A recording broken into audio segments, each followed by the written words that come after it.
오늘도 예배 가운데 하나님께서 우리의 마음을 밝히 비춰주셔서 말씀을 통해 또 은혜 받고 또 말씀을 통해 지혜를 얻어서 우리로 하여금 기쁘게 하시는 그 삶을 살도록 인도하실 주님을 기대하며 나아가기를 간절히 소망합니다. 그래서 여러분의 삶 가운데 하나님을 향한 찬양이 날마다 넘치고 하나님을 향한 사랑이 또 끊이지 않는 믿음의 삶을 우리 모두가 살아내기를 주님의 이름으로 간절히 축복합니다. 말씀을 준비하면서 이제 오래된 이야기 하나를 이제 가지고 왔는데요. 옛날에 어떤 목사님이요, 부흥회를 인도하기 위해서 지방에 있는 교회에 방문을 했다고 합니다. 요즘에 부흥회 하면은 보통 예배를 저녁에만 모여서 드리잖아요. 근데 옛날에, 여러분 옛날 한번 기억해 보세요. 옛날에 부흥회 하면은 예배를 언제 드렸죠? 새벽에도 드리고 오전에도 드리고 저녁에도 드리고 예배를 그렇게 드렸잖아요. 그래서 이 목사님이 이제 예배를 진행하면서 새벽 예배를 이제 인도하는데 한 할머니가요, 여기 앞에 앉아가지고 찬송을 부르면 아주 열심히 부르는 거예요. 정말 입에서 침이 튀는 게 보이는 것처럼 막 열심히 부르는 거예요. 또 말씀을 들으면 말씀을 어찌나 열심히 듣는지, 목사님이 말씀을 하면은 문장이 딱 끊기잖아요. 문장이 끊기면 끊기는 족족 아멘, 아멘, 아멘 이렇게 응답하면서 말씀을 막 열심히 들었다라는 거예요. 이제 예배를 다 마치면 이제 개인 기도 시간이 있잖아요. 이제 개인 기도 시간은 또 얼마나 오래 기도하냐면 맨 마지막에 이제 예배당에서 나가는 거예요. 그래서 이 목사님이 그 할머니를 보면서 이제 크게 감동을 받으신 거죠. 그러면서 우리 교회도 저런 할머니 같은 분이 계시면 참 얼마나 좋을까, 또 이런 생각을 하셨대요. 근데 마지막 날 이제 새벽 예배를 이제 마치고 이제 교인들이 이제 다 나간 거예요. 다 나가고 이제 예배당이 조용한데 밖에서 시끄러운 소리가 갑자기 막 들리더라고요. 시끌벅적한 소리가. 그래서 무슨 일인가 궁금해서 이제 밖에 나가 보니까 무슨 일이었냐면 바로 그 할머니가요, 동네 사람하고 막 싸우고 있는 거예요. 알고 보니까 왜 싸우냐, 그 남의 집 담장에 열린 호박을 그냥 마음대로 떼는 걸 이제 들켜가지고 동네 사람하고 막 싸우는 거예요. 여러분, 이 이야기를 들으면서 혹시 무슨 생각이 드십니까?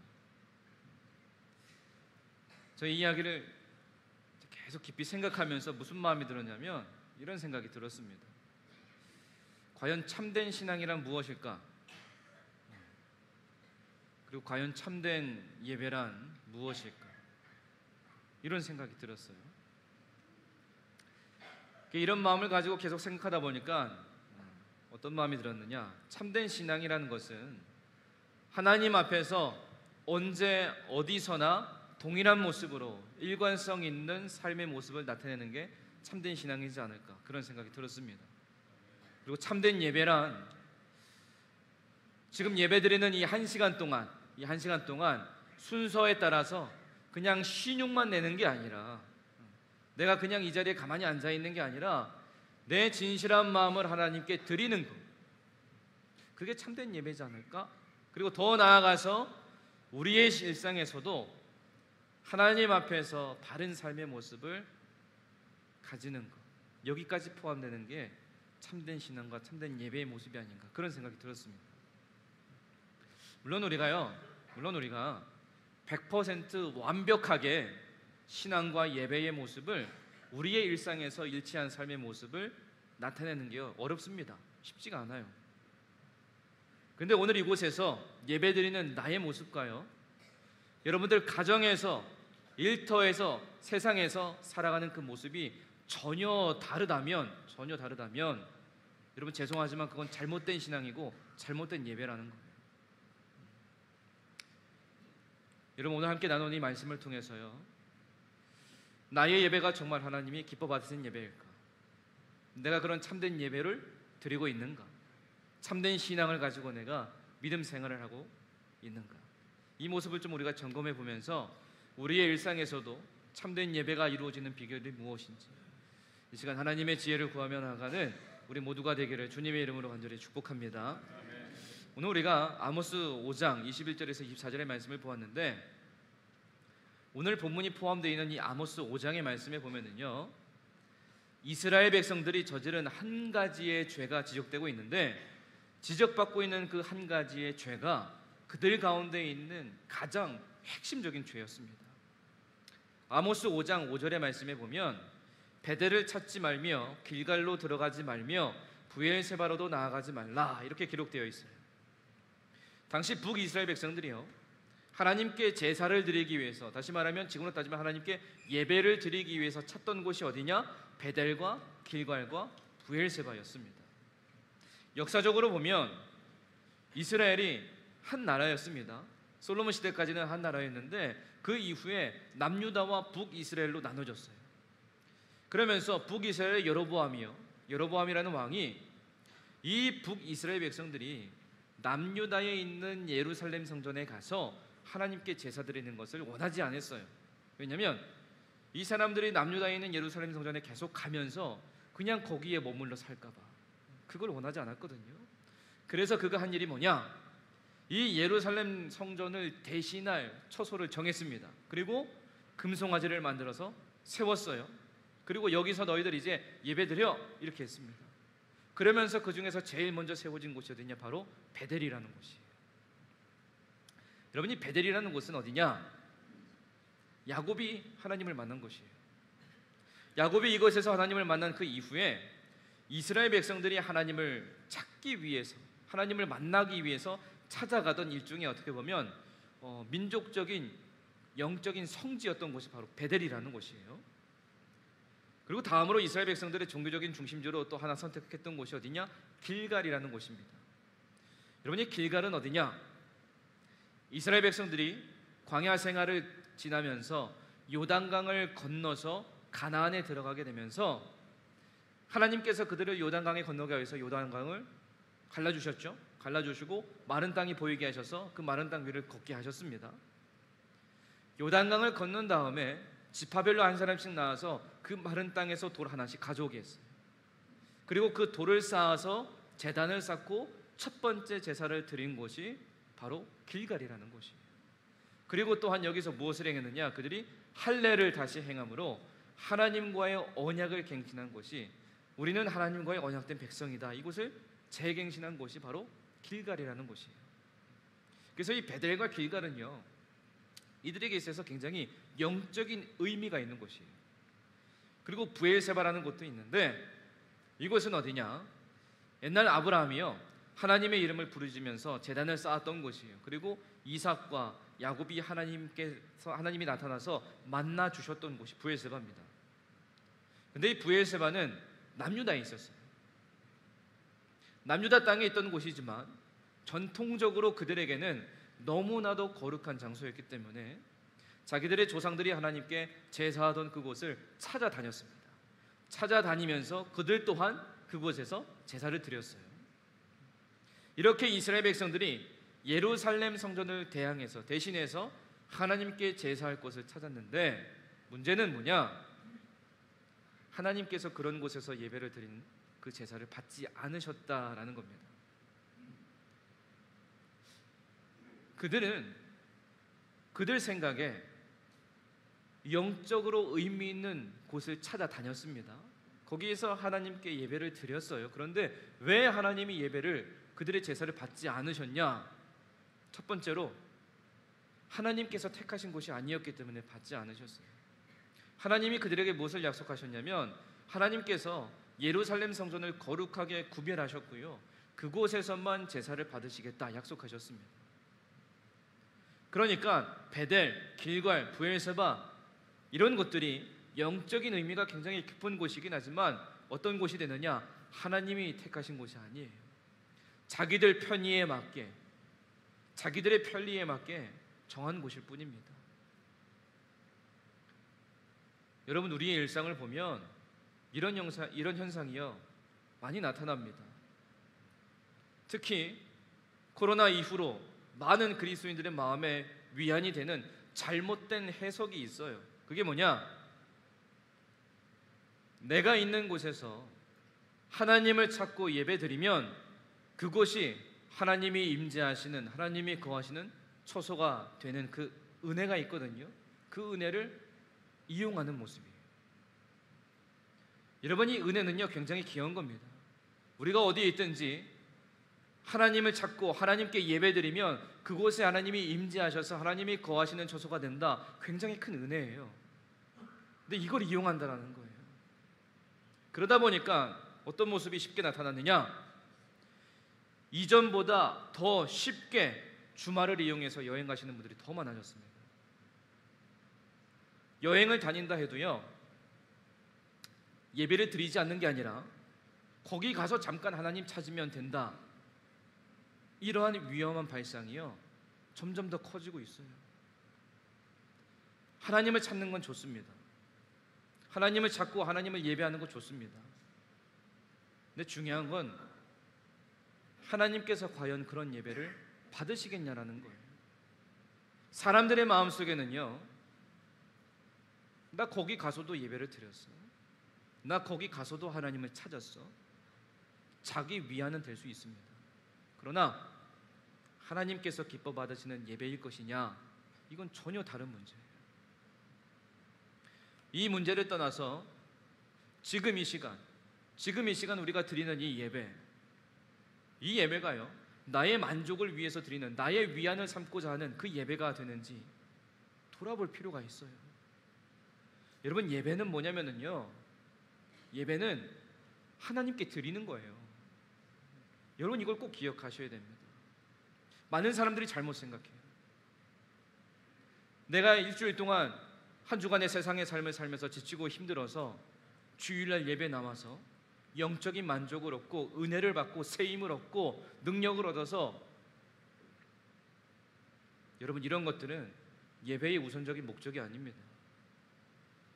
우리가 하나님께 진실하게 예배를 드리며 나아갈 때, 하나님께 예배를 드릴 때 하나님께서 그 예배를 기뻐 받으시고 우리에게 주시는 이 예배를 통한 귀한 선물이에요. 예배는 하나님께 드리는 겁니다. 내가 뭘 얻고자 하는 게 아니에요. 나의 모든 것을 드릴 때 하나님은 그 모습을 보시면서 우리에게 이 은혜의 선물을 주시는 거예요. 그게 예배입니다. 두 번째로, 하나님께서 왜 그런 곳에서 드리는 제사를 받지 않으셨냐? 우상 숭배가 되고 말았기 때문이에요. 이스라엘 백성들이 베델이나 길갈이나 브엘세바까지 찾아가서요 제사를 드렸습니다. 예배를 드렸어요. 그렇지만 하나님께서 받지 않으시니까 그 예배가 산 제사가 될 수가 없었어요. 그러다 보니까 그 예배엔 영적인 감격도 없고요, 하나님을 만나는 그 은혜의 경험도 없습니다. 그래서 껍데기만 남은 형식적인 예배가 될 수밖에 없었습니다. 그리고 그 형식적인 예배에, 그 형식적인 제사에 참여했던 사람들의 영이 병들게 되고요, 그들의 신앙이 무너지면서 그 자리가 어떤 자리로 전락이 되었느냐? 우상 숭배의 자리로 전락이 되었어요. 여러분, 지금 우리의 예배가 어떠냐? 이걸 꼭 생각해 봐야 됩니다. 하나님을 찾고 하나님을 만나는 예배가 되어야 되는데, 그런데 그냥 형식적인 습관적인 예배가 되고 있지는 않은가? 그 모습으로 인해서 자기 위안을 삼고 있는 예배가 되고 있지는 않는가? 매 주일마다 교회 나와서 예배 들었으니까 매번 똑같은 시간에 똑같은 자리에 앉아서 예배를 드리면서 나의 만족, 내 위안을 삼았던 그 모습으로 다시 세상으로 나아가서 사는 그 나의 위안, 그 나의 만족을 위해서 내가 예배를 드리고 있지는 않는가? 여러분, 그러한 예배를 향해서, 그리고 그러한 예배를 드리는 사람을 향해서 하나님이 뭐라고 말씀하시느냐? 오늘 본문의 말씀 21절에서 23절의 말씀을 제가 세 번역으로 읽어드릴게요. 나는 너희가 벌이는 절기 행사들이 싫다, 역겹다. 너희가 성회로 모여도 도무지 기쁘지 않다. 너희가 나에게 번제물이나 곡식제물을 바친다 해도 내가 그 제물을 받지 않겠다. 너희가 화목제로 바치는 살찐 짐승도 거들떠 보지 않겠다. 시끄러운 너의 노래소리를 나의 앞에서 집어치워라. 너의 검은고 소리도 나는 듣지 않겠다. 이렇게 말씀하세요. 하나님이 예배의 수단으로 사용되는 희생과 예물, 성회와 노래 싫어하신다, 이 의미가 아닙니다. 이 모든 것들은요 하나님이 정하신 거예요. 하나님이 그들에게 저정해 주신 겁니다. 하나님은 죄로 오염된 예배는 어떤 예배든지 간에 싫어하시고 미워하신다라는 거예요. 아무리 예배의 처소에 의미를 더하고 거룩한 곳으로 만들어도 그곳에서 드려지는 예배가 진실한 예배냐? 여러분, 오늘 우리가 드리는 이 예배가요, 형식적이고 습관적인 예배가 아니라, 예배의 중심이 왜곡된 모습이 아니라, 그저 나의 만족과 나의 위안을 삼는 예배가 아니라 하나님께서 정말로 기뻐 받으시는 진실한 예배가 되기를 주님의 이름으로 간절히 축복합니다. 자, 그러면 우리가 형식적이고 습관적이고 나의 만족과 위안으로 삼는 예배가 되지 않기 위해서 붙잡아야 될 핵심이 있는데요, 그게 뭐냐? 이사야 1장 말씀에 보면 당시 이스라엘 백성들의 신앙과 예배의 실상이 어땠는지 잘 알 수 있는데, 한마디로 요약하면 이겁니다. 누가 봐도 한심하고 누가 봐도 엉터리였어요. 그들은 이루 헤아릴 수 없는 죄악을 품고 살았습니다. 늘 죄를 지으면서 살았어요. 그런 상태에서 성전에 와서 하나님 앞에 기도하고 제사 드렸어요. 그런 모습으로 예배를 드리는 그들에게 하나님이 뭐라고 말씀하시느냐? 아무리 많은 재물을 가져와도 이제는 지겹다. 괜히 성전 마당만 밟다가 돌아가는 것에 불과하다. 그리고 오늘 본문에서 말씀하시는 것 같이 죄악을 행하면서 그럴듯한 모습으로 제사를 드리고 성회로 모인다고 해도 가증스럽고 피곤하니까 그만둬라, 이렇게 말씀하세요. 여러분, 우리의 예배가 하나님께 이렇게 책망받는 예배가 되지 않기를 소망합니다. 자, 그러면 하나님이 그러면 기뻐 받으시는 예배는 과연 무엇일까? 어떻게 하면 하나님께서 우리의 예배를 기뻐 받으실까? 오늘 본문 말씀과 이사야 1장에서 말하는 내용을 그 관점으로, 그 의미로 생각해 보면은요, 핵심은 하나입니다. 뭐냐? 여러분, 우리의 삶에요, 삶의 열매가 있어야 돼요. 여러분, 우리는 죄인입니다. 죄인이기 때문에 늘 부족하고요, 늘 실수해요. 늘 넘어집니다. 근데 다행인 것은 뭐냐? 하나님이 이러한 우리의 연약함을 너무나도 잘 알고 계시다라는 거예요. 따라서 하나님께서는요, 우리에게 절대로요 100% 완벽한 것을 요구하진 않으세요. 부족하면, 실수하고 범죄했으면 하나님 뭐라고 하세요? 회개해라. 회개하고 다음부터 잘해라, 이렇게 말씀하세요. 그런데 또 우리가 연약하기 때문에 실수하고 넘어집니다. 그럼 다음번에 혹시 또 잘못했다면 하나님 뭐라고 하십니까? 회개해라. 다시 돌아와라. 다음번에 또 잘해라. 기회를 우리에게 계속 주세요. 우리가 진심으로 그렇게 하다 보면 우리의 모습이요, 조금씩 거룩해지고 믿음의 성숙을 이루어 나가게 되는데, 이걸 뭐라고 하느냐? 성화라고 합니다. 우리가 예배로 나아가기 전에 죄된 모습이 있다면 회개하고 정결함을 간구하면서 우리의 마음을 하나님 향하도록 중심을 붙잡고 나아갈 때, 하나님은 우리의 마음을 기억하시고 또 그 마음을 가지고 예배드리는 우리의 예배를 기억하신다라는 거예요. 그런데 이런 노력이 전혀 없는 우리의 예배라면, 앞서 말씀드린 것처럼 형식적이고 습관적인 예배, 나의 만족과 나의 위안으로 삼는 하나님이 전혀 기뻐 받으시지 않는 예배가 될 수밖에 없다라는 거예요. 그래서 여러분, 중요한 것은 뭐냐? 우리의 삶입니다. 우리의 일상의 모습이에요. 여러분, 하나님께서는 지금 예배드리는 이곳에 계실 뿐만 아니라 우리의 일상의 현장에서도, 우리의 삶 한가운데에도 분명히 함께 계시는 분인 줄 믿습니다. 그래서 우리는요, 우리의 삶의 하나하나도 하나님께서 반드시 기뻐하시도록, 하나님께서 반드시 기뻐 받으시도록 우리는 늘 항상 주의를 기울이면서 노력해야 돼요. 그런 점에서 우리의 모든 삶도 역시 넓은 의미에서 보면은 예배다라고 하는 거예요. 여러분, 예전에 이런 말이 유행했죠. 썬데이 크리스천. 아마 많은 분들 들어보셨을 거예요. 썬데이 크리스천. 이게 뭐예요? 주일만 지키는 그리스도인입니다. 다시 말하면 주일만 교회에 왔다 그냥 가는 그런 교회 다니는 사람을 가지고 썬데이 크리스천이라고 합니다. 여러분들 가운데 썬데이 크리스천이 한 분도 없기를 간절히 소망합니다. 우리는 이러한 자리에 머물러 있으면 안 됩니다.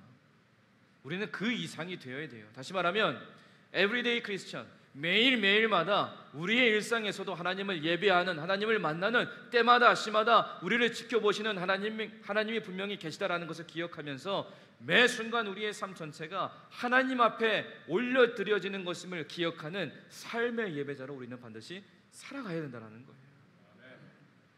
여러분, 이게 삶의 예배자의 모습입니다. 이게 우리의 일상의 모습이에요. 이러한 삶의 예배자로 여러분, 우리의 일상을 살아가기를 간절히 소망합니다. 우리가 이러한 삶을 살기 위해서요, 해야 될 중요한 일이 있습니다. 우리 일상에서도 예배자의 모습으로 살아가기 위해서, 하나님이 기뻐 받으시는 예배를 온전히 드리는 삶을 위해서 우리가 해야 될 일이 있는데, 그것은 뭐냐면요, 우리의 삶의 중심에 성막을 세워야 됩니다. 출애굽기 25장 8절의 말씀에 보면 내가 그들 중에 거할 성소를 그들이 나를 위하여 짓되, 이렇게 기록되어 있습니다. 이 말씀에 보면은요, 짧은 말씀인데 성막이 주는 중요한 의미가 담겨져 있어요. 첫 번째 의미는 뭐냐면 하나님이 우리의 삶 가운데 계신다라는 것을 알려주는 거예요. 여러분, 성막이라는 것은 어떤 높은 산 위에 짓는 것이 아닙니다. 어디 땅속 깊은 곳에 짓는 게 아니에요. 성막은요, 이스라엘 백성들 가운데 그들이 사는 그들의 삶의 한 가운데에 있어요. 한 가운데. 다시 말하면 하나님께서 그들과 함께 있겠다, 이걸 보여주신 것이 뭐냐면 바로 성막입니다.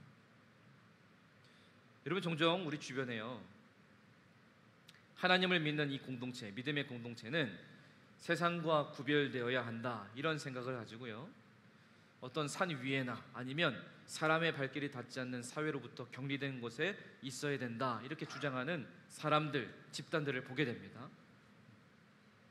그래서 그들이 모여서 사는 그 모습을 보면은요, 어떻죠? 그 사람들 대부분, 그 집단이 대부분 뭐예요? 이단이나 사입입니다. 물론 신앙의 훈련을 위해서 별도의 장소에 가서 잠시 머물면서 훈련받는 건강한 공동체도 있습니다. 근데 결국 뭐냐? 하나님의 공동체가 이루어지는 곳은 어디냐? 우리의 일상적인 삶의 한복판이라는 거예요. 여러분, 그리스도인들에게 가장 나쁜 태도는 뭐냐? 삶의 여러 방식들을 만들고요, 때에 따라서, 상황에 따라서 다르게 사는 겁니다. 이게 정말 나쁜 거예요. 교회에서의 모습과 일터의 모습과 가정에서의 모습과 삶의 관계의 모습이 다 달라서요, 각각의 상황마다 전혀 다른 모습으로 사는 것은요, 좋지 않아요. 굉장히 좋지 않습니다. 그런데 더 나쁜 건 뭐냐? 그렇게 살면서도 전혀 갈등하지 않는 거예요. 예전에 이런 얘기도 있었어요. 어떤 학생들이 그런 얘기를 많이 했습니다. 나는 우리 엄마 아빠 때문에 교회 안 다닐 거예요. 왜? 물어보면 교회에서 모습과 집에서 모습이 너무 달라요. 그런 얘기하면서요, 교회 안 나오는 친구들이 참 많이 있었습니다. 굉장히 안타까운 거죠. 근데 그러면서도요, 그런 상황을 직접 눈으로 보면서도요, 전혀 갈등이 없다, 여러분, 소망이 없다라는 거예요. 그리고 하나님은 그런 모습을 기뻐 받으시지 않으신다라는 거예요. 여러분, 하나님께서 우리 가운데 거하신다라는 것, 하나님께서 우리 가운데 거하기를 원하신다라는 것은 뭐냐? 우리의 모든 삶 가운데 하나님이 함께 있겠다. 내가 너의 삶 한가운데에 내가 너와 늘 항상 함께 있겠다, 이걸 말씀하시는 거예요. 이러한 말씀을 붙잡고 하나님이 나와 함께 하심을, 나의 삶의 한가운데 계심을 우리가 의지하면서 기억하면서 살아갈 때 우리가 어디에 있든지 우리의 모습이 늘 동일한 모습이 되어야 된다는 겁니다. 교회에서 모습이 일터에서도, 가정에서도, 사람들과의 관계 안에서도 똑같아야 된다는 거예요. 왜냐? 하나님이 함께하고 계시니까요. 여러분, 우리 모두가 이러한 믿음의 삶을 살아내기를 간절히 소망합니다. 그리고 두 번째로, 생각해보면요, 우리가 우리의 삶 가운데 하나님이 계신다라는 것만으로는 부족할 수도 있어요. 그래서 뭐가 필요하냐? 하나님이 언제나 우리의 삶의 중심이 되셔야 돼요. 여러분, 이걸 꼭 기억하셔야 돼요. 자, 성막의 위치가 어디 있었냐면요, 이스라엘 백성들의 한 복판에 있었습니다. 이스라엘 백성들이 광야에서 진을 치면서 그 사는 삶의 모습을 보면 그 진이 어떻게 배치가 되어 있느냐, 동서남북으로 해서 세 개의 지파가 나눠서 동서남북에 있었습니다. 그리고 성막은 어디였었느냐, 그 한 복판에 있었어요. 하나님께서 의도하신 거예요. 하나님의 진정한 공동체는 이렇게 하나님이 삶의 한 복판에 계셔야 된다, 하나님이 삶의 중심이 되셔야 된다, 이걸 보여주시는 거예요. 그리고 하나님이 삶의 중심이라면 거기에는 세 가지가 반드시 있어야 됩니다. 첫 번째는 뭐냐? 존재의 이유와 목적이에요. 무엇 때문에 살아가는지, 무엇 때문에 일을 하는지, 그 목적과 이유가 있을 때 중심이 됩니다. 그리고 두 번째는 삶의 지침, 원칙이 있습니다. 우리가 살면서 해야 되는 것들, 해서는 안 되는 것들, 이런 것들의 기준이 있거든요. 이걸 정할 때 그 기준이 되는 게 중심이에요, 중심. 그리고 세 번째는 힘의 공급입니다. 우리가 살면서 지치고 힘이 들 때 이길 힘이 있어야 되는데 그 힘이 어디서 오느냐? 바로 중심에서 와요, 중심에서. 그런데 하나님은 이 모든 것이 바로 하나님이기를 원하신다는 사실이에요. 그래서 하나님은요, 우리의 삶의 목적과 이유가 하나님과 하나님의 영광이 되기를 원하고 계신다는 거예요. 그리고 하나님은 우리의 삶의 모든 원칙이 하나님의 말씀으로부터 나오기를 원하십니다. 그리고 우리의 삶의 모든 에너지를 하나님으로부터 공급받기를 원하세요. 그리고 이 세 가지 모두가 충족이 될 때, 그때 비로소 우리는 하나님 중심으로 살아가는 삶을 살아낼 수 있는 겁니다. 여러분, 우리 모두가요, 우리의 삶 한가운데에, 우리의 삶 한복판에 하나님을 모시는 삶이 되어서 하나님 중심으로 살아가는 참된 그리스도인들이 되기를 간절히 소망합니다. 하나님이 원하시는 게 이거예요. 하나님이 원하시는 거.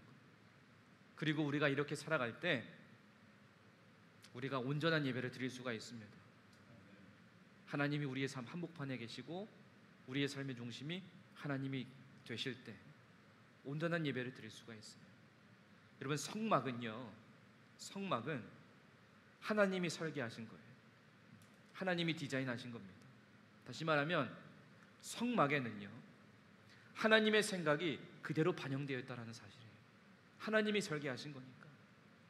그래서 그 성막에서 무슨 일이 벌어집니까? 제사, 예배입니다. 그래서 성막은 예배를 위해서 하나님이 만드신 집이에요. 예배를 위해서.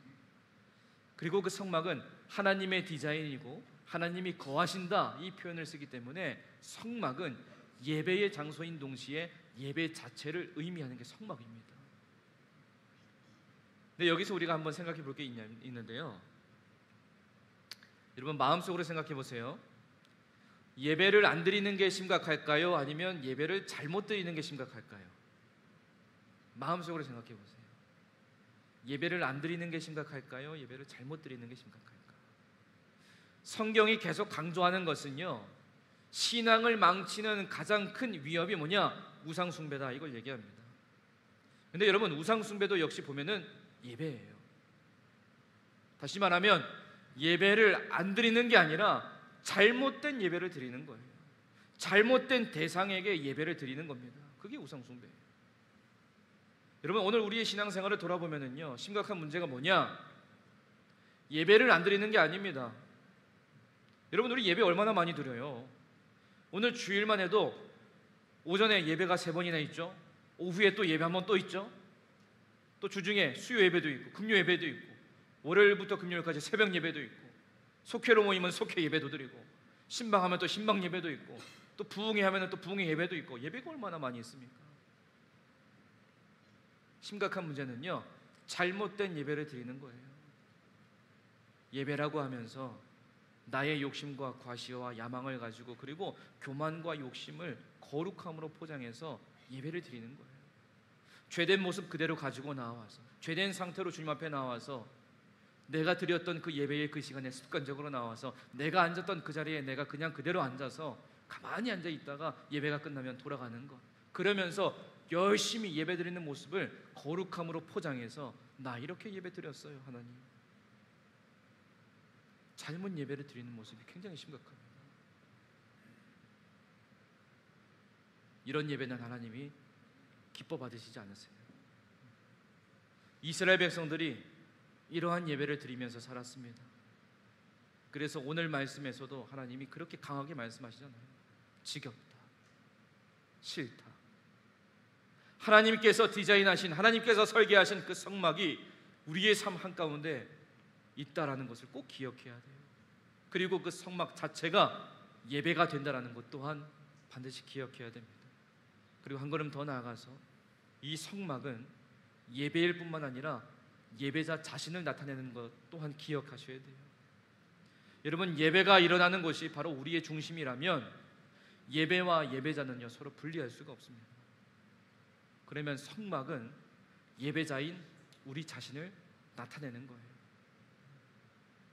우리가 이러한 삶을 살아갈 때 하나님께 온전한 예배를 드릴 수 있는 겁니다. 다시 말하면 그 온전한 예배가 드려지는 곳이 어디냐? 바로 성막이고, 그 성막은 바로 나의 삶을 하나님께 드리는 예배가 될 수 있는 거예요. 하나님이 나의 삶 한가운데 함께 하시고, 하나님이 나의 삶의 중심이 되시고, 그 성막된 우리의 삶의 모습을 기억하면서 우리의 삶 자체가 예배가 되는 거예요. 여러분, 이 사실을 꼭 기억하시면서 우리의 삶의 모든 것들이 하나님을 향한 예배가 되고, 그 예배가 바로 예배를 드리는 나라는 것을 꼭 기억하면서 여러분들의 삶 속에서 날마다 참된 예배를 하나님께 드리며 살아가시기를 주님의 이름으로 간절히 축복합니다. 여러분, 오늘 이 시간 우리의 예배가 우리의 삶의 중심이 되기를 간절히 소망합니다. 그래서 예배가 형식적이고 습관적이고 나의 만족과 위안으로 삼는 수단이 아니라 정말로 주님 앞에 나의 모든 것을 드리는, 내 진실한 마음을 담아서 온전히 주님 앞에 드리는 그러한 예배가 되기를 소망합니다. 그리고 예배가 위선이 되지 않도록 우리의 일상에서 모든 삶을 거룩한 산제사로 드려지는 삶의 예배를 살아가기 위해서 날마다 주님 앞에 지혜를 구하며 사는 우리 모두가 되기를 간절히 소망합니다. 우리의 삶 한복판에 성막, 다시 말하면 하나님이 함께 하시고 하나님이 중심된 삶을 살아내어서 여러분, 나의 삶 전체를 하나님께 드리면서 살아가는, 그래서 하나님이 기뻐 받으시는 참된 예배자가 되시기를 주님의 이름으로 간절히 축복합니다. 여러분, 이 한 주간 여러분들의 삶의 모든 순간순간이 하나님을 향한 예배가 되고, 그 예배를 통해서 새 힘을 얻고 능력의 힘이 모서 이 한 주간도 주님과 동행하시면서 승리하는 그 축복을 날마다 누리며 살아내시기를 주님의 이름으로 간절히 축원합니다. 기도하겠습니다. 우리로 하여금 언제나 하나님을 찾고 하나님을 향한 예배하는 예배자로 살도록 인도하여 주시는 하나님의 은혜에 감사드립니다. 하나님, 오늘 우리의 예배가 하나님의 기뻐 받으시는 하나님 중심된 예배가 되게 하시고 우리의 진실한 마음으로 하나님께 드리는 참된 예배가 되게 하여 주시옵소서. 또한 우리의 삶의 한복판에 거하시는 하나님과 함께하는 그 삶을 통해서 하나님 중심된 삶을 살아내어서 모든 삶의 순간순간이 하나님을 향한 예배가 되게 하여 주셔서 나의 삶을 하나님께 드리는 참된 예배자의 삶을 살아낼 수 있도록 우리의 삶을 붙잡아 주시고 날마다 동행하여 주시옵소서. 예수님의 이름으로 기도드립니다. 아멘.